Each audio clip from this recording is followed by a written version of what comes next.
Túlio Moura, o próximo palestrante, e o tema da palestra dele é justamente aquecimento com sprinters. Então ele já está aquecido. Túlio, obrigado por ter aceito. Vai que é tua. Bom, boa noite a todos. Primeiro, eu quero agradecer pelo convite, Panda. É muito bom estar aqui, muito legal estar aqui, principalmente falando um pouquinho também sobre aquecimento e com uma ação voltada ao Cria Lavras. Sem dúvida, eu sou muito fã desse projeto.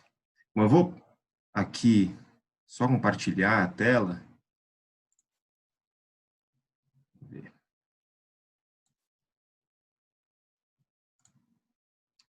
Ok? Estão vendo? Bom, maravilha. Assim como já falaram nesse simpósio, fica aqui a minha mensagem também para que você que não ajudou, ajude o CRIA. Tem o link aí que estão colocando no chat, eu acredito que devem ter colocado no Face também.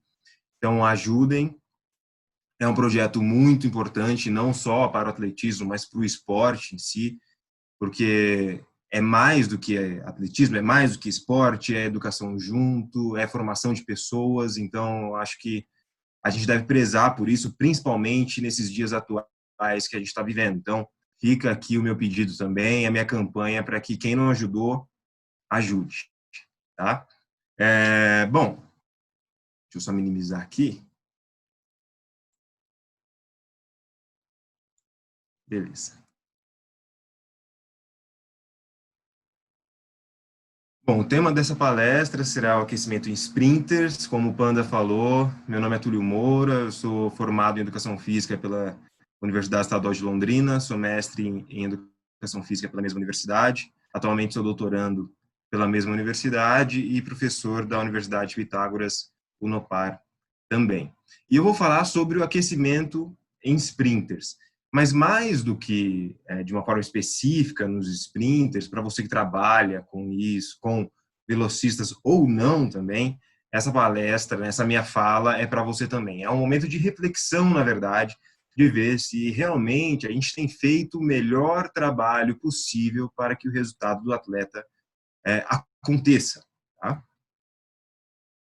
Bom, o sprint ele é uma tarefa presente em boa parte das modalidades esportivas. Então, se você pensar nas modalidades coletivas, futebol, futsal, basquete, handebol, você tem o sprint. Você precisa correr para realizar algum tipo de movimento, né? Para arremessar a bola, para cabecear uma bola, enfim. Né? Além disso, ele é muito importante também em modalidades individuais.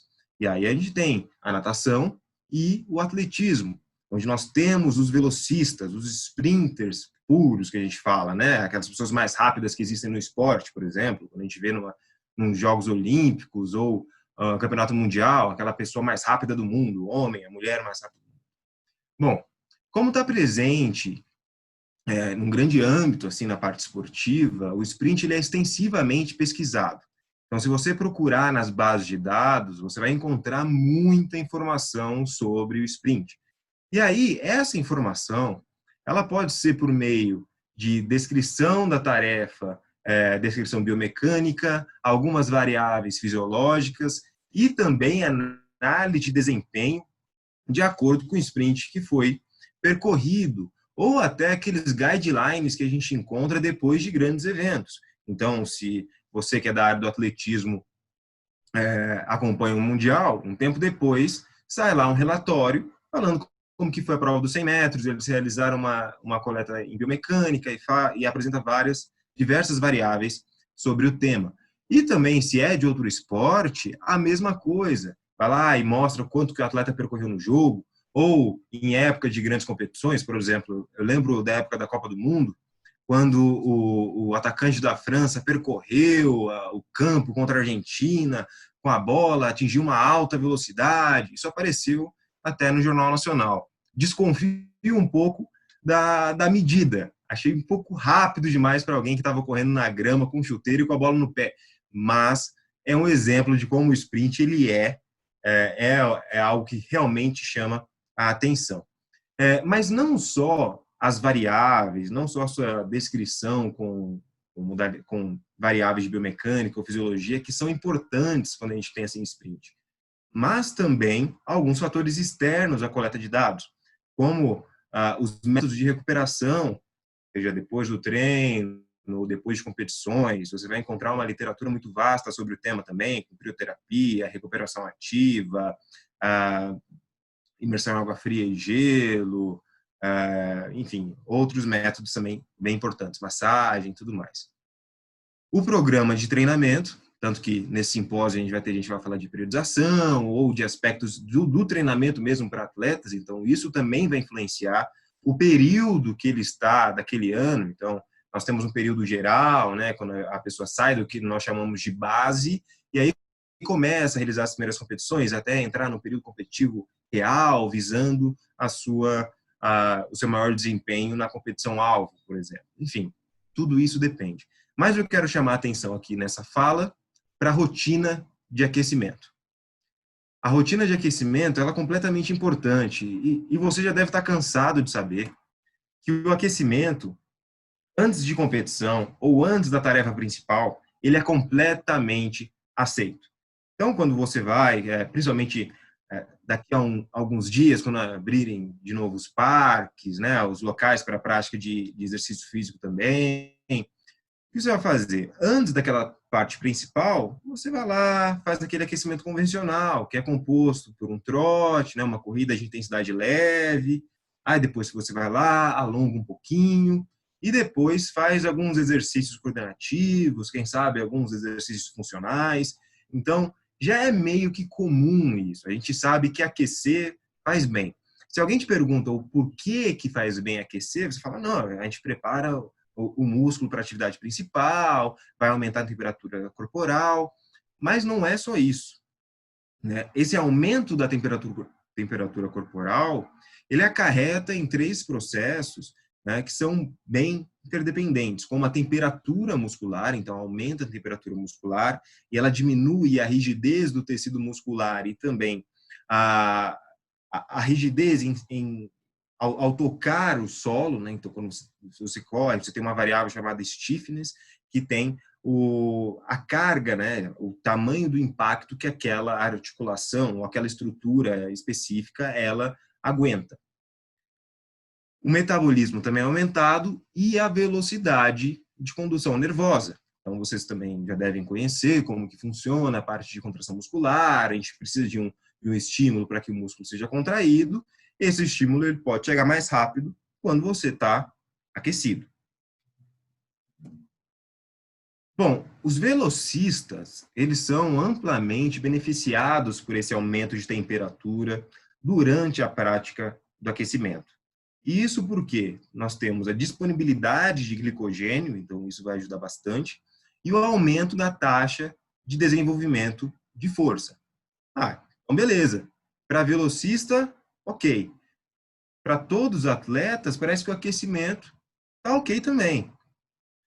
Bom, aí a gente chega num ponto complicado dentro da educação física, e isso os ótimos palestrantes que vieram antes de mim falaram, já alertaram sobre isso, que é aquela coisa da gente sempre pegar uma informação um pouquinho mais fácil, mas sem contestar muito, né?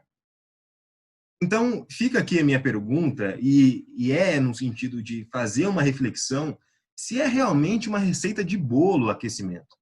Será que eu preciso colocar 3 colheres de exercícios por 2 xícaras de tanto tempo, e aí vou acrescentar um pouquinho de velocidade em determinado exercício, mas vou fazer igual sempre, para o treinamento ou para a competição? É a mesma coisa?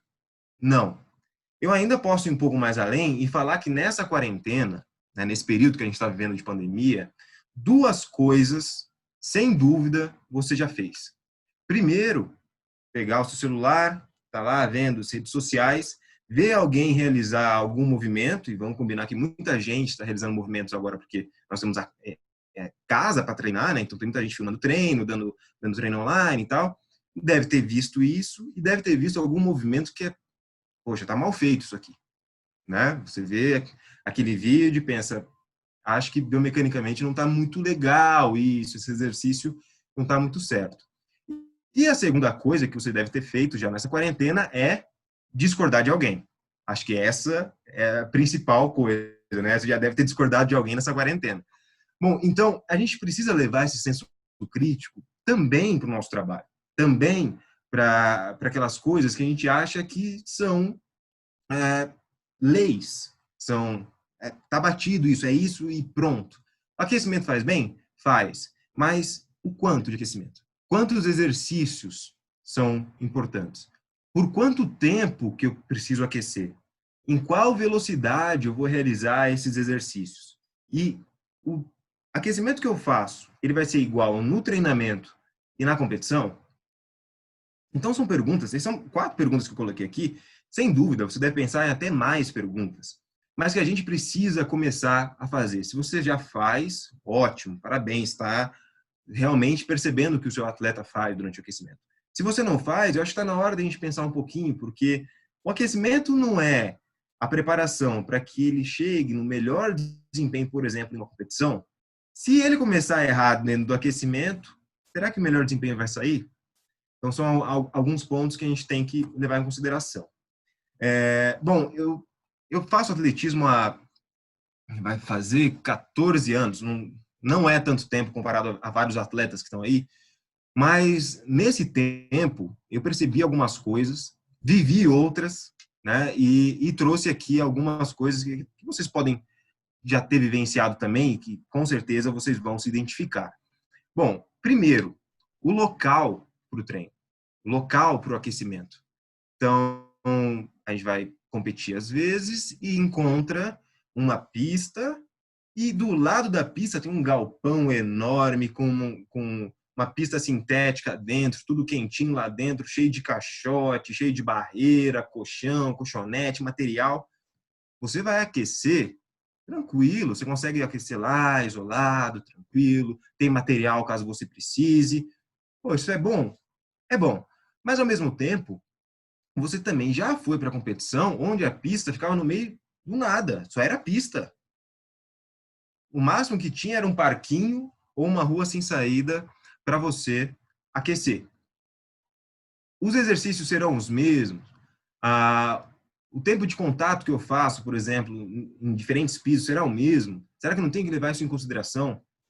Então, o local para a prática, né, o local onde o atleta vai aquecer, o técnico tem que saber exatamente o que fazer e realmente colocar um aquecimento que leve em consideração aquele local. Outro ponto importante, você está vendo esse rapaz aí correndo de blusa, calça, é o frio.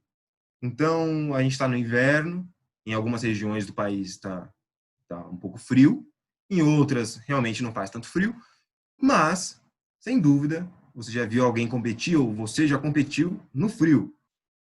A minha história sobre isso é quando eu estava iniciando na modalidade, eu tinha 15 ou 16 anos, eu fui para uns jogos escolares e em Curitiba estava 2 graus.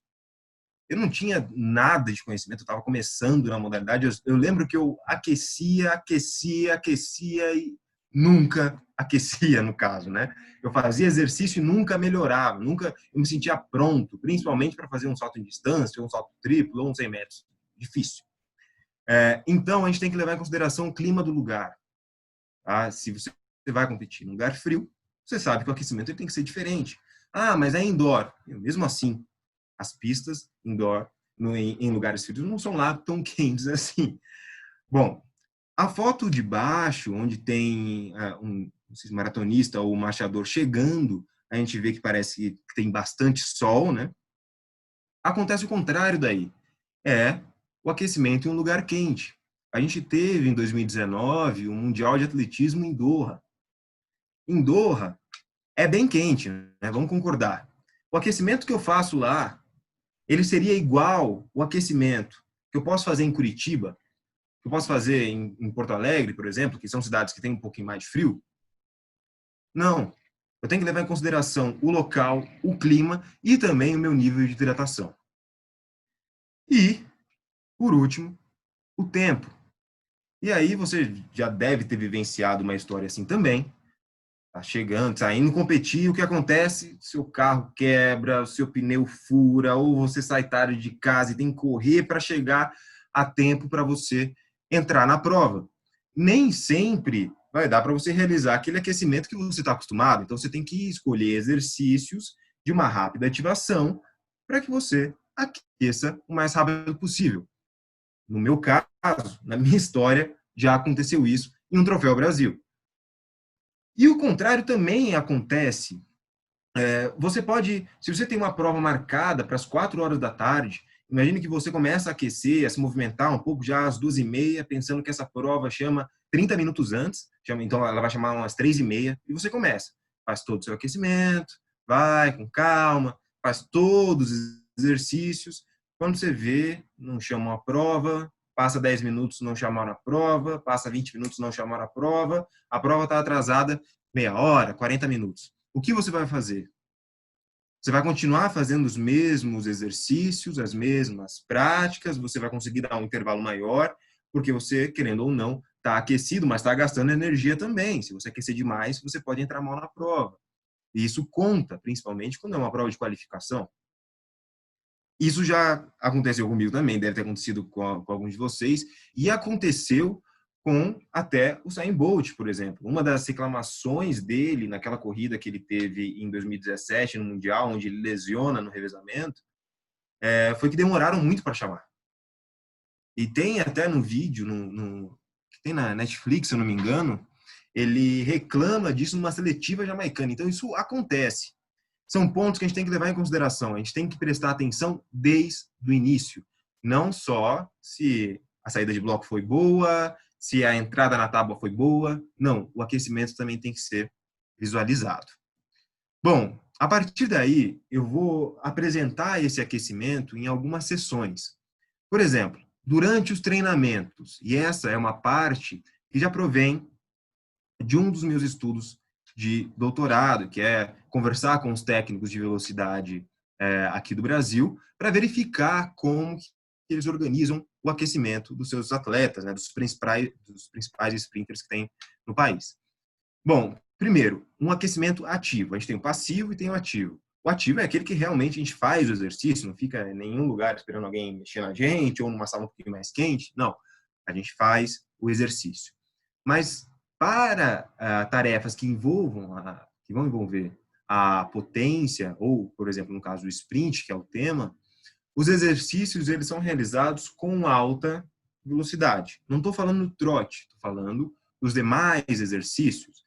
Aí entra coordenação, aí entra saltos, sprints submáximos. Então, fica a importância do técnico observar todas as etapas do treinamento. De novo, fica a minha provocação aqui, que se você quer o melhor desempenho do seu atleta lá na hora, ele precisa aquecer bem. Ele precisa realizar um bom aquecimento. Se ele não realiza um bom aquecimento, eu não sei se ele vai estar preparado para ter a melhor performance logo em seguida. E também tem muitos exercícios de mobilidade. Hoje, isso tem entrado bastante em discussão, vários exercícios para a mobilidade do quadril. Então, isso, tanto saltadores como lançadores têm feito bastante, e velocistas também, para que os movimentos aconteçam na maior amplitude possível, né? Pensando tecnicamente. Bom, além daquela parte de aquecimento convencional, o que a gente tira é que durante os treinamentos, os velocistas acrescentam o quê? Os exercícios coordenativos, como você vê essa mulher no meio fazendo o soldadinho, os saltos e também os sprints. Então, começa submáximo, pode aumentar, né, o que a gente chama de aceleração. Então, sai daquele aquecimento convencional, tranquilo, de trote, alonga, faz move um pouquinho e vai para a prática. Aqui a gente tem um aquecimento que ele dura um pouquinho mais. A duração do aquecimento dos sprinters, ele vai entre 50 e 60 minutos, pensando em uma sessão de treinamento. Então, a gente pode fechar assim. O aquecimento, ele pode ser considerado como uma junção da corrida de intensidade leve, um alongamento dinâmico, e aí tem várias referências que apontam os riscos do alongamento estático, realmente é algo que pode te atrapalhar, tá bom? Então, tem revisão sistemática, tem meta-análise, então, se precisa de evidência científica, é uma boa oportunidade também. Exercícios coordenativos e também sprints curtos. Antes de competições, agora o negócio já é diferente, né? Então, agora é antes realmente do atleta entrar na prova, o que pode ser feito? Primeiro, além daquele aquecimento que é realizado, nós temos exercícios funcionais, coordenativos e sprints curtos. Vocês podem notar, o sprint ele continua. É uma atividade de alta velocidade e que serve para me aquecer para a minha tarefa principal. É dependente da estrutura e clima do local. Agora sim, você está indo para uma competição, você tem que olhar o que tem ao redor, você tem que olhar, você tem que perceber o clima e aí adaptar os exercícios de acordo com o que você percebe. E aí tem um problema também. Muitas vezes o atleta ele necessita continuar o aquecimento após a entrada na pista. Porque a competição não é assim. Ele termina o aquecimento, chama na prova, ele vai lá, faz uma série de blocos e corre. Não, tem tempo, tem séries. Principalmente, alguns anos atrás, infelizmente, a gente não vê mais isso nos torneios da Federação Paulista, aquelas séries de 100 metros. Eu já vi competição com mais de 20 séries de 100 metros. Então, você olha nas duas fotos, poxa, o atleta está lá, ele vai ficar parado enquanto ele está esperando a série dele? Não, ele tem que continuar se aquecendo. E a gente vê realmente alguns técnicos falando: ei, você vai ficar aí sentado, parado, com a mão na cintura, ou vai... Se mexe, né? Não dá para ficar parado esperando a sua vez de correr depois de você ter feito um baita aquecimento. Então, o número de participantes na prova também vai influenciar o seu aquecimento. Então, ele continua. Vai lá da parte que você começou a aquecer, anda, entra na prova e você percebe. Aí o atleta vê. Tem mais gente que acho melhor eu continuar me movendo. Ah, não, já vou ser o próximo a correr, então eu posso focar realmente no que eu tenho que fazer. Um exemplo é também quando nós temos semifinais e finais no mesmo dia. Esse programa horário é o programa horário do último Mundial de Atletismo, lá em Doha. Ele foi meio controverso no seu programa horário, mas realmente o que não muda muito é que a semifinal dos 100 metros e a final dos 100 metros são realmente no mesmo dia, na mesma sessão. Nesse caso, nós tivemos um pouco menos de 4 horas entre a semifinal e a final. Beleza. O que acontece daí? Como que ele vai fazer esse reaquecimento? Eu preciso reaquecer. Eu fui lá, aqueci, fui para a semifinal. Alguma hora eu vou ter que reaquecer para ir para a final. Bom, esse reaquecimento, deixa eu voltar aqui. Esse reaquecimento, ele ocorre com exercícios de menor duração, no caso, eu não preciso fazer todo o aquecimento que eu fiz antes. Então, eu posso escolher exercícios mais rápidos, de ativação mais rápida, então eu posso escolher saltos, eu posso escolher sprints, e também me atentar para possíveis falhas que eu percebi na semifinal. Então, vou realizar tal exercício de coordenação, porque isso vai me ajudar a ter um tempo de contato menor, a manter o meu joelho alto por um maior tempo. Enfim, tudo isso auxilia. Mas veja como todas as partes aqui eu tenho que perceber. Eu não posso só esperar que o resultado aconteça baseado no que eu fiz no treino, baseado no que eu percebi no treino. Eu tenho que perceber todos os passos. Um outro ponto é bem interessante quando a gente fala em aquecimento é a utilização de pesos. E é conhecido que o acréscimo de diferentes atividades condicionantes, eles realmente podem aumentar o desempenho em tarefas subsequentes. E essa utilização com pesos, ela pode ocorrer de forma máxima ou submáxima, tá? Esse aumento, ele é conhecido como potencialização pós-ativação. Ele é explicado fisiologicamente pela fosforilação da miosina regulatória de cadeia leve, e você vê nesse GIF que é uma aproximação entre os filamentos de actina e miosina, permitindo uma maior formação de pontas cruzadas. Um problema da potencialização atualmente, pensando mais no lado científico, é que agora ela está passando por algumas novas terminologias, que eu já vou chegar lá, nesse momento. Além dos exercícios de carga máxima ou submáxima, eu posso utilizar de exercícios pliométricos, então de saltos, por exemplo, sprints e até contrações isométricas. Eu não iria sugerir contrações isométricas para o sprint, mas se você pegar alguns estudos de potencialização, tem contração isométrica com uma atividade condicionante, mas não testando sprint, mas é uma forma. Bom, como eu falei para vocês, saíram alguns estudos questionando um pouco a validade dessa terminologia, não do método, mas da terminologia, porque os efeitos que são encontrados na potencialização eles são mais testados por meio de teste nas próprias variáveis. Então, o tempo no sprint, a distância de um salto, a altura de um salto, e não por características fisiológicas mesmo, como o processo de contração. Eles não vão verificar a capacidade de contração muscular. Só alguns estudos fazem isso. Então, novas terminologias têm sido solicitadas e sugeridas, e pedindo, né, que se você não fez uma análise da contração muscular e você verificou a variável que é um resultado disso, pode chamar de outra coisa, como até o estudo do Bolusa, que vai falar nesse simpósio também, que traz uma nova terminologia para potencialização, né, associando a atividade condicionante que você faz. Enfim, independente da terminologia, o que eu quero colocar aqui é que ela pode funcionar? Pode. Por exemplo, séries múltiplas de saltos pliométricos potencializaram o desempenho no sprint de 20 e 40 metros. Então, eu posso utilizar saltos pliométricos? Posso. No entanto, o desempenho no sprint não melhorou após 3 repetições de meio agachamento.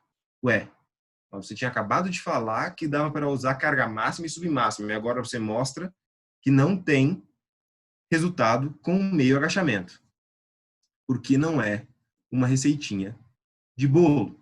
Eu tenho fatores intervenientes, como, por exemplo, o nível do treinamento daquele atleta. Então, pessoas mais treinadas são mais suscetíveis aos processos de potencialização, ao processo de melhora de desempenho depois de uma atividade condicionante de maior intensidade.